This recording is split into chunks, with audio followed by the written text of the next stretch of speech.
Benjamin Bugsy Siegel rose from the rough streets of New York City to the height of fame and fortune in sunny Southern California, but his violent death helped expose the dark side of mob life. Although his life was cut short at age 41, he played a pivotal role in building modern Las Vegas. The son of Jewish immigrants, Siegel was raised in the crime-ridden section of Williamsburg, Brooklyn, where ethnically divided youth gangs and adult racketeers were pervasive elements of the community. As a young man, he reportedly extorted protection money from pushcart peddlers on the other side of the East River, in New York City's Lower East Side, where, in 1918, he befriended Meyer Lansky, another tough Jewish kid, with whom he established the Bugs and Meyer gang. Fellow gang members nicknamed Siegel Bugsy in reference to his notoriously quick and violent temper. He was as crazy as a bedbug, reported PBS in its documentary, Las Vegas, An Unconventional History. During the early 1930s, Mafia kingpin Charles Lucky Luciano and other Italian gangsters organized themselves into a New York regional, then later national, syndicate. Luciano's enemies had a tendency to expire violently, and Siegel graduated from the Bugs and Meyer organization to work for Luciano.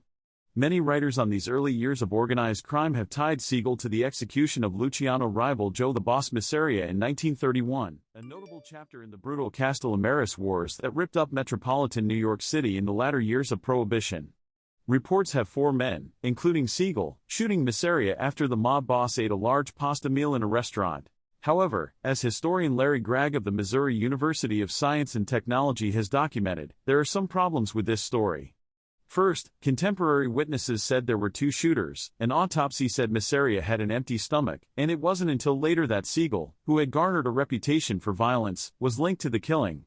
Or, for that matter, to the execution of another mob boss, and the last real rival to Luciano, Salvatore Maranzano, later that year. That doesn't mean Siegel wasn't involved, or that he wasn't a gunman in either case, but his reputation was such that he was tied to violent events and crimes in which he may not have participated. One writer attempted to pin the infamous Black Dahlia murder in Los Angeles in January 1947 on Siegel, despite the fact that Siegel at that time was being closely watched by the FBI, and his activities on the day of the murder were fully accounted for, so, it's possible Siegel may not have been a murderous monster as some have described him. He was, however, clearly an associate of Lansky, of Luciano, and of other New York City mobsters, including the nucleus of Murder Incorporated, the enforcement through murder and intimidation arm of Luciano's criminal syndicate. And in New York, police were watching Siegel closely, which reportedly is why, in 1936, Lansky suggested that his friend relocate to the West Coast. There, Siegel helped build the rackets in the swiftly growing communities of Southern California. Along with mobsters such as Mickey Cohen, Siegel set up gambling dens and offshore gambling ships, while consolidating the already existing prostitution, narcotics and bookmaking operations. He made deals to bring the race wire to California, helping to distribute critical gambling information to and from the West Coast. His wealth carried him further in California than his criminal reputation had on the East Coast. He was able to buy a large home in swank Beverly Hills, to frequent parties of the Hollywood elite and to maintain friendships with movie stars. His close friends included George Raft, an actor and dancer who was born in New York City of immigrant parents and who associated with mobsters as he was growing up. Raft, who had moved to Hollywood in 1929 and became famous appearing in gangster movies, apparently served as a significant interlocutor between Siegel and other Hollywood personalities. Raft also served as a character witness during one of Siegel's criminal trials. In the late 1930s, Siegel began dating actress Virginia Hill. They were a striking couple, known as much for their volatile natures as for their glamorous looks.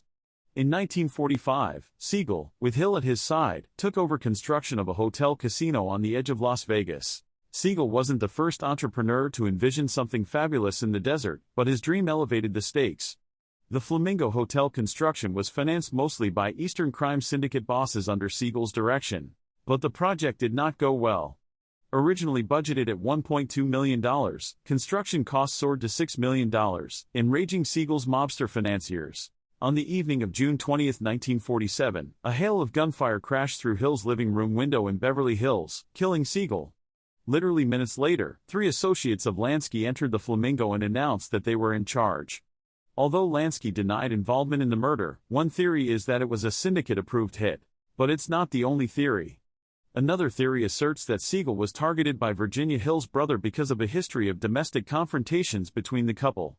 Another is that Mo Sedway, one of the 3 Lansky associates who took over the Flamingo, was involved in a love triangle into which Siegel stumbled. But in any event, Siegel was shot multiple times, including 2 fatal head wounds, with .30 caliber bullets. His death has never been solved.